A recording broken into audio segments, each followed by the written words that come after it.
నా పేరు శ్రీనివాసరావు అండి. పేరేచర్ల గ్రామం.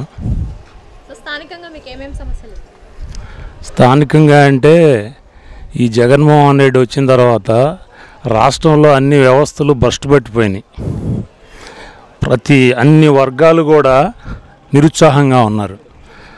ఆయన అధికార పీఠం అధిష్ఠించిన తర్వాత ఫస్ట్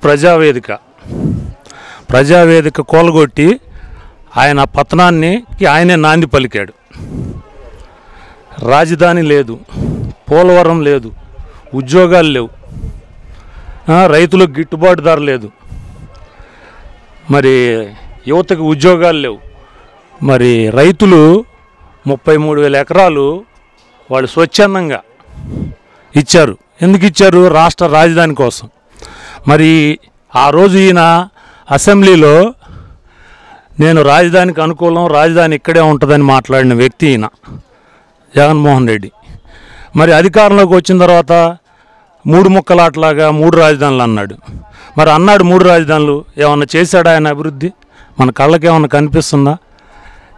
ఒక రాజధాని చేయలేని వ్యక్తి 3 రాజధానులు అని చెప్పి నాటకాలు ఆడాడు. అంతా రివర్స్ పరిపాలన. ఒక పక్క చూస్తూ ఉంటే ఇవాళ ఆయన నమ్మే పరిస్థితిలో లేరు.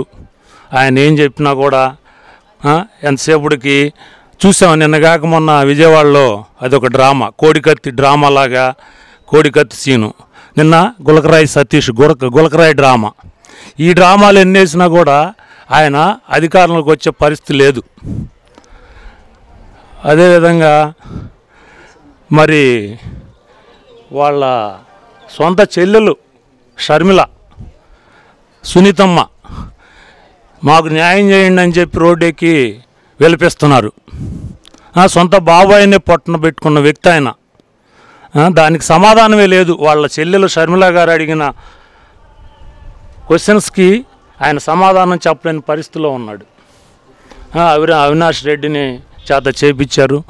మరి భాస్కర్ రెడ్డి ఆల్రెడీ అందులో ముద్దాయిగా తేలాడు.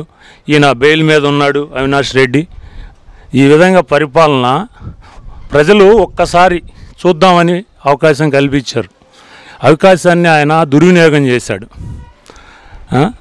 వాళ్ళ ప్రజల కష్టాలు వాళ్ళు కొనుక్కు తెచ్చుకొని మనం చూస్తూ ఉంటే రాజధాని మహిళలు పాదయాత్ర చేస్తుంటే ఎంత క్రూరంగా ప్రవర్తించారు వాళ్ళ మీద, ఆడవాళ్ళ మీద ఎంత దారుణంగా ప్రవర్తించాడు ఈ జగన్మోహన్ రెడ్డి. పోలీసులను అడ్డం పెట్టుకొని ఏ విధంగా వాళ్ళ ఉసురు ఖచ్చితంగా తగిలిద్ది. వాళ్ళు రాజధాని కోసం త్యాగం చేశారు భూములు. ఆ విధంగా ఆయన మళ్ళీ బయటికి రావాలంటే, ప్రజల్లోకి రావాలంటే భయం, చీకటి పడితే భయం, ఎవరు దాడి చేస్తారోనని పరదాలు కట్టుకొని ఈ విధంగా వస్తాడు. ఇవాళ రాజధానికి రమ్మనండి, ఆయన స్వచ్ఛందంగా ప్రజల్లోకి రమ్మనండి. ఇంకొక పక్కన భజన చేసే వాళ్ళని వేసుకొని బూతులు తెప్పించడం. వాళ్ళు చేసిన అభివృద్ధి ఏదన్నా ఉంటే చెప్పుకోవాలి. రాష్ట్రానికి ఇది చేసాం, రోడ్లు లేవు, ఎక్కడ రోడ్లు లేవు, అంతా ఎక్కడ చూసినా కూడా గుంతలే, అభివృద్ధి చెప్పరీళ్ళు వస్తారు. ఆయన ప్రిన్సిపాల్, ఈ బూతుల కాలేజీకి ఈయన ప్రిన్సిపాల్. వీళ్ళు వచ్చి వ్యక్తిగత విమర్శలు, చంద్రబాబు నాయుడు గారిని కానివ్వండి, పవన్ కళ్యాణ్ గారిని కానివ్వండి, వ్యక్తిగతంగా దూషించడం. అది పరిపాలన లక్షణం కాదు కదా. బటన్ నొక్కటం ఏముంది? బటన్ ఎవరైనా నొక్కుతారు. అభివృద్ధి చేయాలి, సంపద సృష్టించాలి, అది జనాలకు పంచాలి. బటన్ ఎవరైనా, ఆయన ముఖ్యమంత్రి, ఆయన బటన్ నొక్కి అప్పులు తెచ్చి, ఈ అప్పులకి రేపేంటి ప్రజలకి కరెంటు ఛార్జీలు పెరిగినాయి, నిత్యావసర సరుకులు పెరిగినాయి, ప్రతి ఒక్కటి భారం, ప్రజల మీద భారం. ఈ విధంగా 10 రూపాయలు ఇచ్చి 100 రూపాయలు తీసుకుంటున్నాడు. అదేవిధంగా మద్యం ప్రియులకు కూడా నాణ్యత లేని మద్యం ఇవ్వటం, రేట్లు పెంచటం. వాళ్ళే ఈయనకి ఈసారి ఓడిస్తారు. డెఫినెట్గా కూటమి విజయం సాధించబోతుంది. ఈ అరాచక పాలనకి అంతం కాబోతుంది. మళ్ళీ రాష్ట్రానికి మంచి రోజులు రాబోతున్నాయి ఖచ్చితంగా. పెమ్మసాని ఆయన ఒక ఎడ్యుకేషన్ పర్సన్, ఒక ప్రాథమిక విద్య నుంచి, ఒక మిడిల్ క్లాస్ ఫ్యామిలీ నుంచి వచ్చిన వ్యక్తి.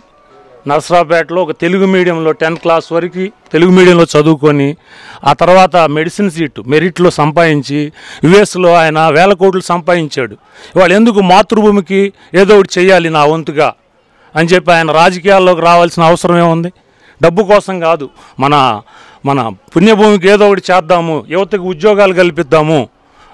ఆయన మన ప్రకటించారు గుంటూరు పార్లమెంట్ని ఒక మోడల్ పార్లమెంట్గా నేను తీర్చిదిద్దుతానని. మంచి వ్యక్తి, డెఫినెట్గా ఆయన వలన అభివృద్ధి జరుగుతుంది, యువతకు ఉద్యోగాలు కల్పిస్తారు, బాగుంటుంది. డెఫినెట్గా ఆయన 2 లక్షల మెజార్టీతో గెలవబోతున్నారు ఇవాళ గుంటూరు పార్లమెంటు.